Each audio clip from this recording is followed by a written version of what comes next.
এখানে দেখো আমি ইলিশ মাছ নিয়ে নিয়েছি। ইলিশ মাছ খুব ভালো করে ধুয়ে পরিষ্কার করে নিয়েছি। আজ তোমাদেরকে দারুণ একটা রেসিপি দেখাবো, একটা বাংলাদেশের রেসিপি দেখাবো। দেখতে থাকো। নামটা আমি তোমাদেরকে একটু বাদে বলছি যে আমি ইলিশ মাছের কি বানাচ্ছি। প্রথমে দিয়ে দিচ্ছি সর্ষের তেল, 4 কলা মতো সর্ষের তেল দিয়ে দিলাম। এখানে দেখো পেঁয়াজ বাটা আর কাঁচা লঙ্কা বাটা আছে। এটা কিন্তু শিলে পেস্ট করেছি, কারণ মিক্সচারে অতটা ভালো টেস্ট আসে না, শিলে বাটলে দারুণ টেস্ট আসে, সেই জন্য আমি শিলে বেটে নিয়েছি। তোমরা চাইলে মিক্সচারেও এটা বেটে নিতে পারো। ওই তেলের মধ্যেই আমি এই পেঁয়াজ বাটা আর কাঁচা লঙ্কা বাটার পেস্টটা দিয়ে দিলাম। স্বাদ মতো নুন দিয়ে দিচ্ছি, পরিমাণ মতো হলুদ দিয়ে দিলাম, সামান্য একটু কাশ্মীরি গুঁড়ো লঙ্কা দিয়ে দিলাম। খুব ভালো করে দেখো এটা আমি মাখিয়ে নেব। অনেকে তো দেখে বুঝতেই পারছো কি বানাচ্ছি, তাই তো? দারুণ টেস্টি একটা রেসিপি। খুব ভালো করে চটকে চটকে মাখিয়ে নেব। দেখো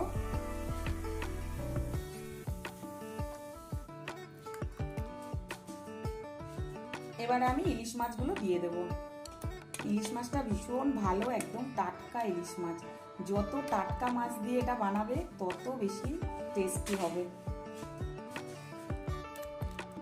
রেসিপিটার নামটা কি তোমাদেরকে বলে দেবো? বলেই দিই তাহলে। আজ বানাচ্ছি ইলিশ মাছের পানি খোলা। বাংলাদেশের একটা ঐতিহ্যবাহী রেসিপি, দারুণ টেস্টি এই রেসিপি। খুব ভালো করে দেখো মাখিয়ে নিয়েছি। এটাকে আমি 10 মিনিট রেখে দেবো। এইভাবে মাখিয়ে 10-15 মিনিট মতন আমি ঢাকা দিয়ে রেখে দেবো। গ্যাস অন করে দিলাম, ফ্রাই প্যানটা চাপিয়ে দিলাম, খুব সামান্য জল দেব, খুব হালকা হাতে নাড়িয়ে দিচ্ছি।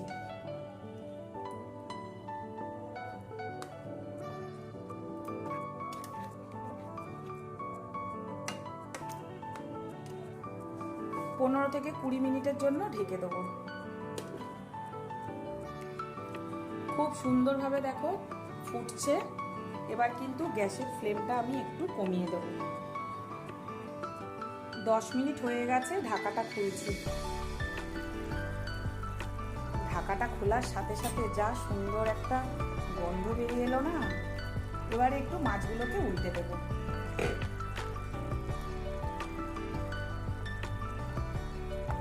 খুব হালকা হাতে, কারণ ইলিশ মাছ কিন্তু খুব নরম মাছ।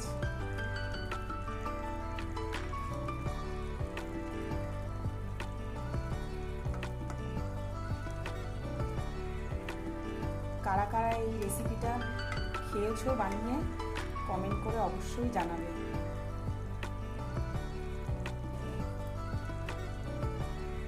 আর 5 মিনিট আমি ঢেকে দেব।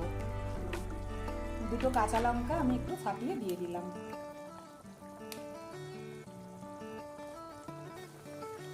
5 মিনিটের জন্য ঢেকে দেবো। 5 মিনিট হয়ে গেছে, গ্যাসটা আমি এবারে অফ করে দেবো। বাংলাদেশের বিখ্যাত একটি রেসিপি ইলিশ মাছের পানি খোলা আমার রেডি হয়ে গেছে। দেখো কি দারুণ দেখতে হয়েছে, খেতেও কিন্তু দারুণ টেস্ট। এটা তোমরা অবশ্যই এটা কিন্তু বাড়িতে বানিয়ে আমাকে অবশ্যই কমেন্ট করে জানাবে তোমাদের কেমন লেগেছে। রেসিপিটা ভালো লাগলে একটু কমেন্ট করো, শেয়ার করো। আর আমার চ্যানেলটায় যারা যারা নতুন আছো তারা চ্যানেলটাকে একটু সাবস্ক্রাইব করো। সবাই অনেক ভালো থেকো। পুজোর জন্য দারুণ একটা রেসিপি তোমাদের সাথে শেয়ার করলাম। সবাই অনেক অনেক ভালো থেকো। শুভ শারদিয়া। টাটা।